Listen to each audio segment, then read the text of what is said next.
Anthony Richardson, just checking in on the injury situation with him.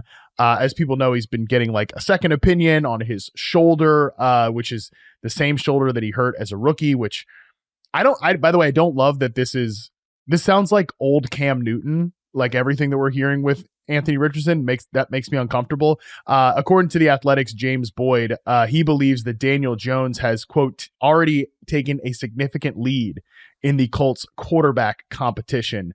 It does feel like, Charles, that we're all calibrating to Daniel Jones is going to start week 1 and probably the most of this season. Do you think we see Anthony Richardson start more than, I'll say, 4 games this season?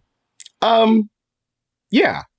Because I've seen Daniel Jones play football before. You know, it's like I've also seen Anthony Richardson play football, though. So this is, I recorded that show Bomani last week. We're talking about the Browns quarterback room, and he's like, this is one of those rooms where maybe everyone plays, and that could be the case for Indianapolis too. I mean,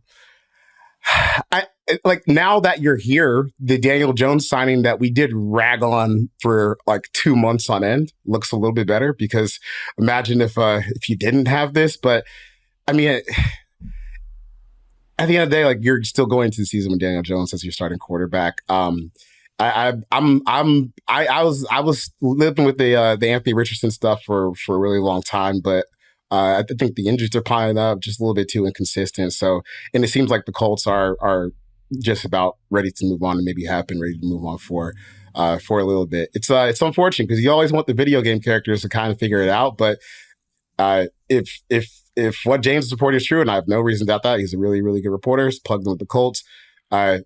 This Anthony Richardson experiment might be over in Indy. I'd probably be trying to trade for him, like if I was like the Rams or something, little day 3 pick just for a flyer. But it seems like they're ready to move on and potentially draft a new quarterback next summer. I was talking with Corey Kinnan, who does quarterback charting work for us at Reception Perception, and he basically reminded me of the Kevin O'Connell, Anthony Richardson, like midfield moment after he got benched and Flacco started that game against the Vikings, and how like O'Connell was building him up. I'm like, oh my God, just put him in the Vikings jersey now. Like Daniel Jones is about to take Anthony Richardson's job, and Anthony Richardson should just go and take Daniel Jones's little like quarterback rehab spot that he had on the Vikings roster last year. So I'm not saying that JJ McCarthy is going to lose his job to Anthony Richardson, but like, we know O'Connell wants to build up these like quarterback reclamation projects. He seems to have an affinity for Anthony Richardson. Like, let's just go ahead and make that happen, because I do think that Daniel Jones can, if he's healthy. That's also another question too. Like, this is not a guy that's been injury free of late either, right. And he's certainly not been a guy that I think he's lost a lot of whatever juice he had on his arm. He's lost a lot of it. Like, I think they're going to have to do a lot of the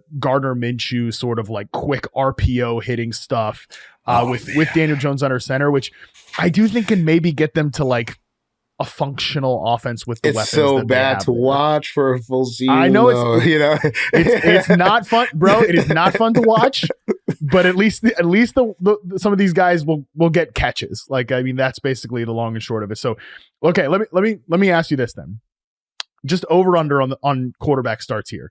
Daniel Jones 10.5 starts this year. Over under. Anthony Richardson over under 5.5 starts. Who's their QB3? Let's see. Well, this is where I was going to get depressing with it. Riley Leonard. Yeah, that's right. Yes. Over under 0.5 starts. Okay, so I went under on 10.5. I'll go over on both the other two. There you go. It gets really sad, and we get a Week 18 Riley Leonard game. You know, everyone's fired. That's from the moment they signed Daniel Jones. Like, part of me is starting to talk myself into, oh, you know what?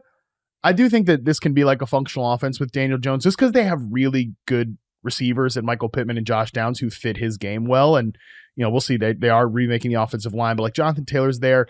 But my first instinct when they signed Daniel Jones was, tell me how like both these guys don't make starts and everybody gets fired at the end of the year. Like, that's sometimes the most likely answer is just what's going to happen. Like, your first instinct is what's going to happen.